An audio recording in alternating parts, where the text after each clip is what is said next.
మనమందరము రాజులైన యాజకులమై ఉన్నాం. అయితే ఈ రాజులైన యాజకత్వము యవనస్తులకి కొంచెం వంకరగా అర్థమైందని నాకు కొన్ని సాక్ష్యాలు వింటే నాకు అర్థమైంది. అదేంటంటే యవనస్తులు చాలా ఎక్స్పెన్సివ్ డ్రెస్సెస్ వేసుకొని చాలా లగ్జరియస్ లైఫ్ వాళ్ళు బ్రతుకుతున్నప్పుడు, అంటే యవన సేవకులైనా కావచ్చు, యవనస్తులుగా ఉన్న క్రైస్తవులైనా కావచ్చు, బాగా సెటిల్ అయిపోయిన బిలీవర్స్ అయినా కావచ్చు, ఎవరైనా కావచ్చు, వాళ్ళు చాలా ఎక్స్పెన్సివ్ లైఫ్ స్టైల్ బ్రతుకుతున్నప్పుడు చుట్టూ ఉన్న వాళ్ళు అడుగుతారు కదా, ఏంట్రా నువ్వు ఇంత లగ్జరియస్ గా ఇంత సూపర్ గా బ్రతుకుతున్నావు అన్నప్పుడు వాళ్ళు వాడిన పదజాలం, ఒకరి దగ్గర కాదు, నేను చాలా మంది దగ్గర విన్నాను. వాళ్ళు వాడిన పదజాలం ఏమంటే, అరే మేము రాజులైన యాజకులము, అందుకే మేము ఇలాగా ఎక్స్పెన్సివ్ గా ఇలాగ లగ్జరియస్ గా ఉన్నాము అని. వాక్యం అంత వంకరగా అర్థమైందని నేను నవ్వుకున్నాను మొదట. తర్వాత అనిపించింది చెప్పాల్సిన అవసరత ఉంది అని అనిపించింది అనమాట. మొట్టమొదట మీరు తెలుసుకోవాల్సింది ఏంటంటే, రాజులైన యాజక ధర్మం అంటే ఎక్స్పెన్సివ్ డ్రెస్సెస్ వేసుకొని రాజాది రాజులాగా డ్రెస్సింగ్ వేసుకొని, లేకపోతే డిజైనర్స్ వేర్స్ వేసుకొని, అమ్మాయిలైనా అబ్బాయిలైనా చాలా పాష్ గా లగ్జరియస్ గా ఎక్స్పెన్సివ్ గా కనబడి మేము రాజులైన యాజకులము అంటే అది చాలా నవ్వుకోదగింది. వాక్యం తెలుసుకోరా బాబు అనిపించేది, ఆ మాత్రం జ్ఞానము లేదా అనిపించేంత స్టేట్మెంట్ అన్నమాట. సో కాబట్టి మనము 1 పేతురు 2వ అధ్యాయము 9వ వచనంలో నుంచి వచ్చిన మాట ఇది, మనము రాజులైన యాజకులమని. ఒకసారి ఆ వచనాన్ని చదువుదాం. అయితే మీరు చీకటిలో నుండి ఆశ్చర్యకరమైన తన వెలుగులోనికి మిమ్మల్ని పిలిచిన వాని గుణాతిశయములను, ఏంటంట, మిమ్మును పిలిచిన వాని గుణాతిశయములను ప్రచురము చేయి నిమిత్తం, మిమ్మును పిలిచిన వాని గుణాతిశయములను ప్రచురము చేయి నిమిత్తం ఏర్పరచబడిన వంశమును, రాజులైన యాజక సమూహమును, పరిశుద్ధ జనమును, దేవుని సొత్తైన ప్రజలై ఉన్నారు. హల్లెలూయా. ఇక్కడ 3 స్టేట్మెంట్స్ ఇచ్చాడు, లేకపోతే 3 టైటిల్స్ ఇచ్చాడు మనకి. ఏంటంటే, ప్రచురము చేయి నిమిత్తం ఏంటంట, ఏర్పరచబడిన వంశము, రాజులైన యాజక సమూహము, పరిశుద్ధ జనము. ఏర్పరచబడిన వంశము, రాజులైన యాజక సమూహము, పరిశుద్ధ జనము. ఎందుకు దేవుడు మనకు ఈ 3 టైటిల్స్ ఇస్తున్నాడు అంటే,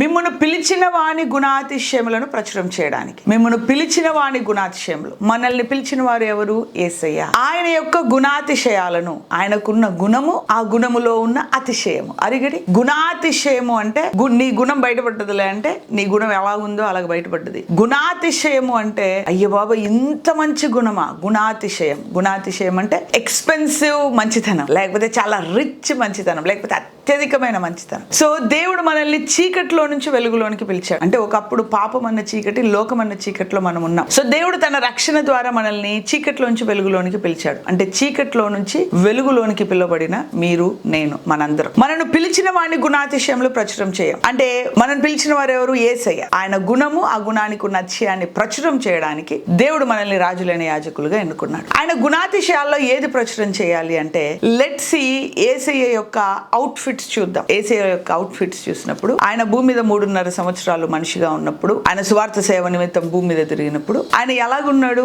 so he was wearing linen. చాలా సింప్లిస్టిక్ వే. అంటే లెనిన్ ఎక్స్పెన్సివ్ అయినా the look was very simple. So he presented himself as a simple man. ఇప్పటికీ కూడా చాలా ధనవంతులకి, లేకపోతే దుబాయ్ లో, కువైట్ లో, అరబ్ లో ఉన్న రాజులకి ఆయన కనబడినప్పుడు, ఆయన బంగారంతో ఎక్స్పెన్సివ్ గా కనబడకుండా సింపుల్ క్లోతింగ్స్ తో కనబడినప్పుడు, నువ్వేంది ఇంత చిన్నగా ఇంత పేదగా ఉన్నావు, నువ్వు దేవుడువా అని అడిగిన వాళ్ళు కూడా ఉన్నారు. మీరు సాక్ష్యం వినుంటారు. ఒక ధనవంతుడికి యేసయ్య ప్రత్యక్షమయ్యి, నేనే నీ రక్షకుణ్ణి, నేనే దేవుణ్ణి అని ప్రత్యక్షపరుచుకున్నాడంట. ఒక సాక్ష్యం నేను ఎప్పుడో పుస్తకంలో చదివా. అయితే ఆయన అన్నాడంట, నీకు నెత్తిన కిరీటం లేదు, మెడలో బంగారం లేదు, చేతిలో దమ్మిడి బంగారం లేదు, నువ్వేం దేవుడు అయ్యా, ఈ పేద దేవుడు నాకొద్దు, నాకు రిచ్ దేవుడు కావాలన్నాడంట. అరిగటి. అంటే టిల్ టుడే, ఈ రోజుకి కూడా దేవుడు యేసయ్య తన్ను తాను ప్రత్యక్షపరచుకోవాలంటే ఆయన ఎక్స్పెన్సివ్ గా కాదు కానీ సింపుల్ గా ప్రత్యక్షపరచుకుంటాడు. అంటే క్రీస్తు యొక్క గుణాతిశయములను మనం ప్రచురం చేయాలంటే simplistic way of presentation. Present your self in a simple way. మరి డిజైనర్స్ వేర్ చేసుకోవడం తప్ప అండి అంటే, తప్పని నేను అనను,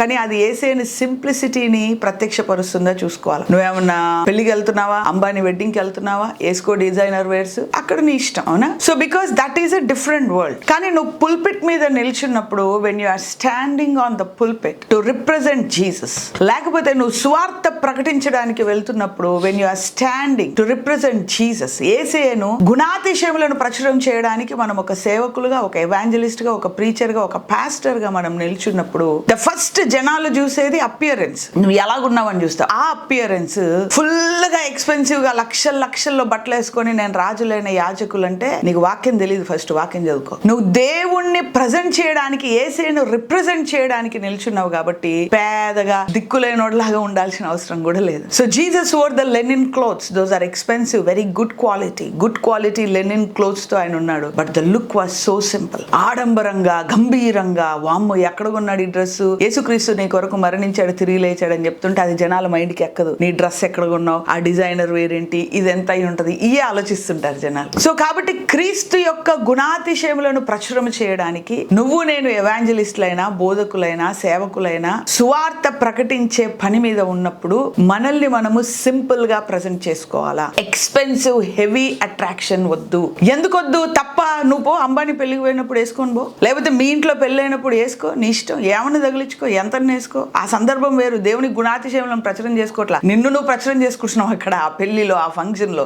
సో కాబట్టి నీ ఇష్టం. కానీ ఒక బాధ్యత అనేది ఉంటుంది. ఒక ఆఫీస్కి వెళ్ళినప్పుడు ఒక అటైర్ ఉంటుంది, నేను హాస్పిటల్కి వెళ్ళినప్పుడు ఒక అటైర్ ఉంటుంది. ఆ రకంగానే వెళ్ళాలి. షార్ట్స్ వేసుకొని పోతుంటాడు, నడుస్తుందా? It will not happen. ఎందుకు? ఆ స్థలానికి, ఆ పనికి, మనము చేసే ఆ రెస్పాన్సిబిలిటీకి ఒక ప్రత్యేకత ఉంది. సో కాబట్టి సింప్లెస్ట్ వే, అది ఏంటి మీకు సింపుల్ అనేది ఇక మీరు డిసైడ్ చేసుకోవాలి. అంత జడ్జిమెంటల్ వద్దు, కానీ సింప్లెస్ట్ వేలో మనల్ని మనం క్యారీ చేయాలి. That is the first point. ఆయన గుణాతిశయములు అంటే మనము అపియరెన్స్ నుంచి వెళ్తున్నాం. తర్వాత క్రీస్తు యొక్క లక్షణాలని మనము ప్రచురం చేయాలి. చూడండి, క్రీస్తు యొక్క లక్షణాలను ప్రచురం చేయాలంటే యేసుక్రీస్తు భూమి మీద ఉన్నప్పుడు he was never a boss, but he was a good leader. Boss అంటే బాసిజం చూపిస్తాడు. బాస్ అంటే కర్ర పట్టుకొని దంచేసి, కొట్టేసి, బెదిరించి, ఆయన యొక్క హైరార్కీ చూపించుకొని, అథారిటీ చూపించుకొని ఓ రచ్చరచ్చ చేసేస్తాడు, భయం పెట్టించుకుంటాడు. That is boss. But Jesus never showed the boss. ఆయన ఎప్పుడు కూడా బాసిజం ని ఆయన చూపించుకోలేదు, కానీ ఆయన ఏం చూపించుకున్నాడు? లీడర్షిప్ చూపించుకున్నాడు. ఎలాగంటే యోహాను వచ్చి ఆయన భుజము మీద ఆనుకొని, అయ్యా నిన్ను చంపేవాడు ఎవరు చెప్పవా అన్నాడంట. అంటే అంత క్లోజ్. ఇప్పుడు పాస్టర్లు, పోనీ మీ పాస్టర్ గారు ఉన్నారు, మీ పాస్టర్ భుజం మీద ఆనుకునేంత క్లోజ్నెస్ మీ పాస్టర్ గారు ఎప్పుడన్నా ఇచ్చారా? అంటే మీరు భయపడి గౌరవించడం అది వేరు, కానీ ఒకవేళ అలాంటి సందర్భం వస్తే మా పాస్టర్ గారు నన్ను ఏమనరు, నేను అలాగా ఆనుకోవచ్చు, ఆయన అలాగా హగ్ చేసుకోవచ్చు, నాకు ఏడుపు వచ్చినప్పుడు ఆయన అలాగా హగ్ చేసుకొని నేను ఏడవచ్చు, నా పాస్టర్ అలాగా హగ్ చేసుకొని ఏడవచ్చు అని మీకు అంత క్లోజ్నెస్, ఆ యొక్క చొరవ మీకు ఇస్తున్నారా? మేము ఇస్తున్నామా? అది రాజులైన యాజక ధర్మం. యేసుక్రీస్తుకి సింప్లిసిటీ ఉంది. మమ్మల్ని మేము ప్రజెంట్ చేసుకునేటప్పుడు, మిమ్మల్ని మీరు ప్రజెంట్ చేసుకునేటప్పుడు ఆ డ్రెస్సింగ్ లో గానీ, అవతారంలో గానీ you should be simple. So expensive, so ఆడంబరంగా పనిచేసి రాజులైన యాజకులు అంటే అది వాక్యానికి అవమానం. మనం సింపుల్ గా మనల్ని ప్రజెంట్ చేసుకోవాలి. ఆయన గుణాతిశయములు అంటే యేసయ్య బాస్ కాదు, కానీ ఆయన ఎవరు? He's a leader. ప్రేమతో, కంపాషన్ తో ఉన్నాడు. సో కాబట్టి మన జీవిత విధానంలో, మన హృదయంలో, మన అంతరంగంలో ప్రేమ ఉండాలి, కంపాషన్ ఉండాలి, క్షమాపణ ఉండాలి, నిజాయితీ ఉండాలి, నిజమే చెప్పాలి, ఆశ ఉండొద్దు. లోకంలో ఉన్న వారి లోకాశలు మన లోపల ఉండొద్దు. మనల్ని చూసినప్పుడు, మనతో మాట్లాడినప్పుడు చూడడానికి సింపుల్ గా ఉన్నారు, అరే వీళ్ళతో మాట్లాడినప్పుడు వీళ్ళ గుణాలు ఎంత రిచ్ గా ఉన్నాయి, వీళ్ళ యొక్క సిద్ధాంతాలు ఎంత రిచ్ గా ఉన్నాయి, వీళ్ళ ప్రిన్సిపల్స్ ఎంత రిచ్ గా ఉన్నాయి. You should live a life of principles. ఒక ప్రిన్సిపల్స్ మనకు ఉండాలి, న్యాయమైన ప్రిన్సిపల్స్ ఉండాలి, వాక్యానుసారమైన ప్రిన్సిపల్స్ ఉండాలి. నీతి తప్పొద్దు, డబ్బు కొరకు నీతి తప్పొద్దు, డాబు కొరకు నీతి తప్పొద్దు. దేవుని యొక్క గుణాతిశయములను ప్రచురం చేయడానికి ఆయన మనల్ని ఏర్పరచుకున్నాడు. కాబట్టి we should carry that character and integrity. తర్వాత ఆత్మ. సో శరీరము, ప్రాణము, ఆత్మ. మనం ఆత్మలో దేవుని యొక్క గుణాతిశయములను, యేసే యొక్క గుణాతిశయములను ప్రచురం చేయాలి. ఎలాగ ప్రచురం చేయాలి? యేసే అలాగ నడుస్తున్నప్పుడు ఆయన నీడలో అద్భుతాలు జరిగాయంట, ఆయన ముట్టుకుంటే ఆశ్చర్యకార్యాలు జరిగాయంట, ఆయన అలాగ కొండ మీద నిలుచుని ఆయన బోధిస్తున్నప్పుడు అనేక మందికి విడుదల, స్వస్థత, మారు మనస్సు కలిగి అనేక మంది యేసేకు సమర్పించుకున్నారు. సో మనం ఆత్మలో ఆ రిచ్నెస్ ఉండాలి. ఊరికే మాటలు చెప్పుకుంటా, బడబడ మాటలు చెప్పుకుంటా కాదు, ఆ మాటల తర్వాత 2-3 అద్భుతాలు జరగాలి. హల్లెలూయా. మార్కు సువార్త చివరి అధ్యాయంలో అపోస్తలు బోధించిన తర్వాత జరిగిన అద్భుత కార్యాలు ఆ వాక్యాన్ని స్థిరపరిచాయంట. సో వాళ్ళు చెప్పిన బోధ తర్వాత జరిగిన అద్భుత కార్యాలు వాక్యాన్ని స్థిరపరిచాయి. అంటే అద్భుత కార్యాలు వాక్యాన్ని స్థిరపరుస్తాయి. కాబట్టి ఉట్టి మాటలు చెప్పుకుంటా పోకుండా దేవుని ఆత్మ కార్యాలు చూపించాలి. అక్కడ స్వస్థతలు జరగాల, విడుదల జరగాల, మారు మనసు జరగాల, ఇన్నర్ హీలింగ్ జరగాల, దయ్యాలు వెళ్ళిపోవాలి, అద్భుతాలు, ఆశ్చర్యకార్యాలు జరగాల, ఇంకా ముందుకెదిగితే క్రియేటివ్ మిరకల్స్ జరగాల. అది రాజులైన యాజక ధర్మం. ఎక్స్పెన్సివ్ డ్రెస్లు వేసుకోవడం కాదు, నీ ఆత్మలో ఎక్స్పెన్సివ్ గా ఉండాలి. నువ్వు ఎక్స్పెన్సివ్ గా ఆ డాబుగా కనబడడం కాదు, నీ యొక్క సిద్ధాంతాల్లో డాబు ఉండాలి, నీ సిద్ధాంతాల్లో ఒక మంచి విలువలు ఉండాలి, కానీ చూడ్డానికి సింపుల్ గా ఉండాలి. మనం చీకట్లో నుంచి వెలుగులోకి పిలుపులోకి పిలువబడి మనను పిలిచిన వాని గుణాతిశయములను ప్రచురం చేయ నిమిత్తం ఆయనకు రాజులైన యాజకులుగా దేవుడు ఏర్పాటు చేసుకున్నాడు. So we should be simple in our presentation. మన యొక్క క్యారెక్టర్ ఇంటిగ్రిటీలో చాలా రిచ్ గా ఉండాలి. మన ఆత్మ విషయంలో అభిషేకముతో బలముతో ఒక ఫైర్ లాగా ఉండాలి. యోహాను గారు కానీ యేసేను గారు చూసినప్పుడు ఒక ఫైర్ బాల్ ని చూసినట్టు ఉండేదంట. అలాగా ఫైర్ బాల్ లాగా ఒక అభిషేకంతో, శక్తితో, బలముతో. పౌలు గారు తెస్సలోనిక సంఘంతో అంటారు, నేను మీ దగ్గరికి మాటలతో రాలేదు కానీ శక్తితో వచ్చాను. ఉట్టి వాక్యం చెప్పడమే కాదు, ఆ వాక్యముతో పాటు శక్తి కార్యాలు చేసే వాళ్ళలాగా ఉండాలి. అప్పుడు మనం రాజులైన యాజకులం. ఇంకా డెప్త్ గా పాత నిబంధనలోకి వెళ్తే ఇది ఒక పెద్ద సబ్జెక్ట్. మనం ఎప్పుడైనా కాన్ఫరెన్స్ చేసుకుందాం.